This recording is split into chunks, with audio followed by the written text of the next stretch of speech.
Heavy. C'est bon,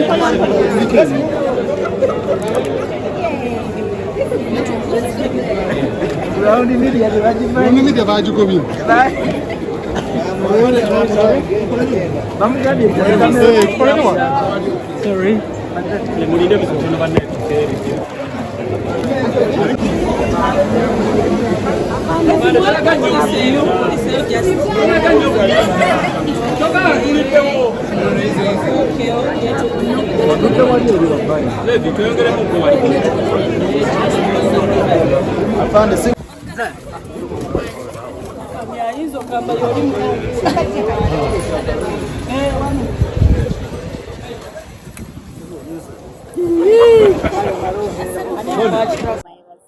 Obulamu bulungi.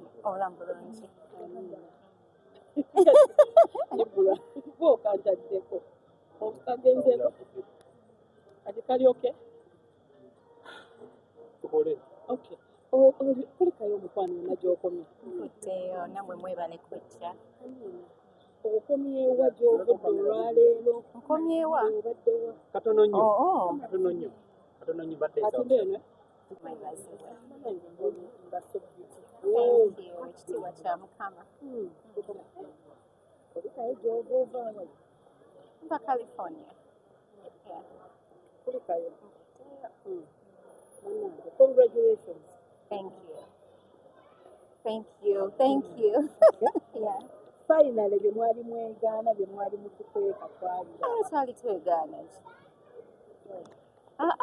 Bannange. Tewali yali yeegaanyeeko. Yeah. Kino ekiriwo kye kiriwo. Tetulina ku vidiyo nga weegaana ne Dickson, bale Dickson ng'agamba muli ba just mikwano. Ate era twali ba mikwano. Is that denying? That's not denying. Yeah, twali ba mikwano. Now, it is what it is. Yeah.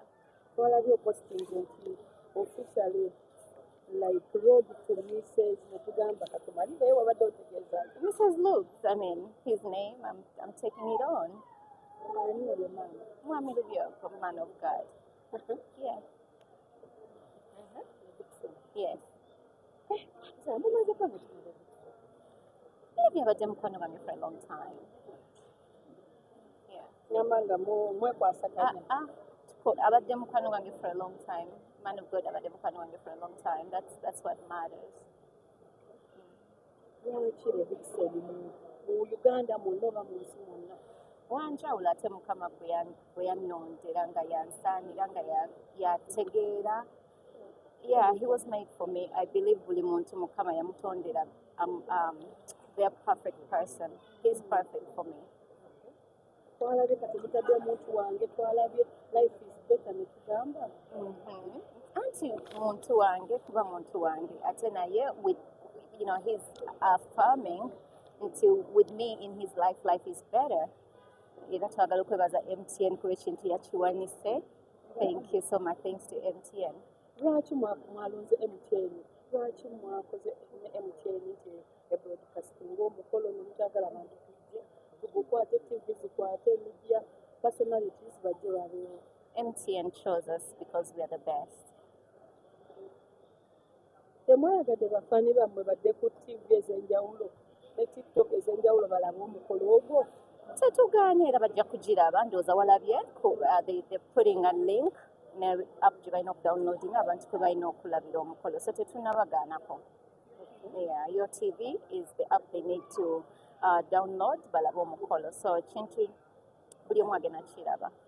Yeah. Omuntu ayinza okugamba nze bibaddewo oluvannyuma lw'omwavuddeyo ne mukitulaga naye tusobole ku propose wali buddawa? Ekifo gye twali tetwogerayo naye it was exclusive and beautiful out of this country, and Man of God chose the best place that would leave a remarkable mark on my life, both our lives anyway. Yeah. Of course, I waliwo ayinza okutakyagala ekyo. Buli mukazi kyayagala? Yeah. Obiraba ebintu ebyo? Sometimes, yeah, I do see them. Nayo chimanyi, it's the price you pay wobera famous.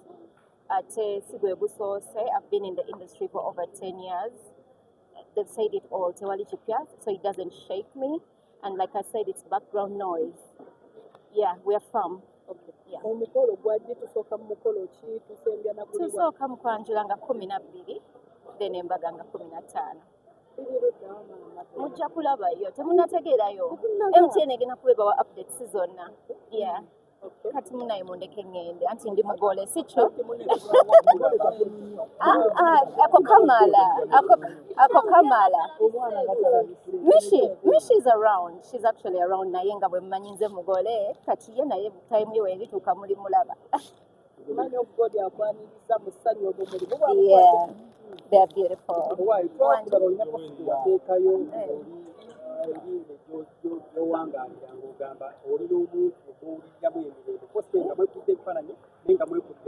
Yes. Ebadde kisebo. Ebadde kipost. Ate Katonda yateekawo okwagala. God is love. Ate yateekawo okwagala nti omwami n'omukyala bajja kubeera omusikyo. Guys, I love you.